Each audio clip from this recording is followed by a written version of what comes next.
विमानन मंत्रालय ने इसका ऐलान किया। इस बारे में और जानकारी लेते हैं हमारे संवाददाता शिशिर सिन्हा और स्वाति से। शिशिर, क्या है विमानन मंत्रालय से खबर? देखिए, विमानन मंत्रालय ने दो टूक शब्दों में कह दिया है कि महीने भर के भीतर पूरे टॉप मैनेजमेंट में बदलाव होगा और कई वरिष्ठ अधिकारियों की जो है वो छुट्टी की जा सकती है।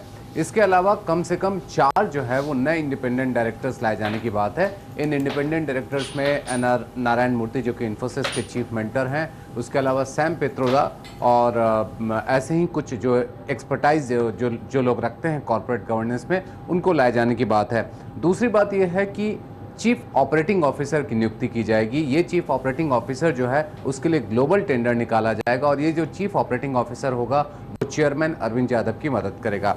इसके अलावा चौथा जो मुद्दा है वो ये है कि कुछ हिस्से का जो है वो डिसइन्वेस्टमेंट किया जा सकता है। कितना हिस्सा है ये पता नहीं है और ये भी कोशिश की जाएगी कि सेबी के नियमों में जो है इसमें ढील की इजाज़त ली जाए, क्योंकि अभी सेबी के नियम कहते हैं कि आईपीओ या फॉलो ऑन पब्लिक ऑफर के पहले 3 साल तक आपको प्रॉफिट में रहना ज़रूरी है। इस नियम से कैसे ढील मिले, इसके लिए भी जो है वो इजाज़त मांगी जाएगी।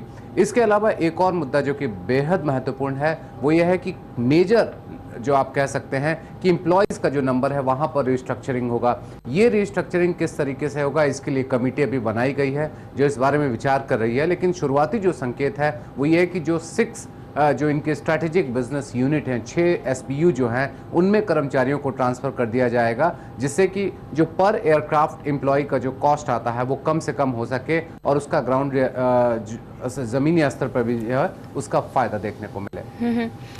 स्वाति, आप ये बताइए कि एयर इंडिया की जो यूनियन है वो मैनेजमेंट में बदलाव को लेकर कितनी सहमत है, और इसके अलावा मैनेजमेंट में जो बदलाव हो रहा है इस बारे में जानकार क्या राय रखते हैं? देखिए, यूनियन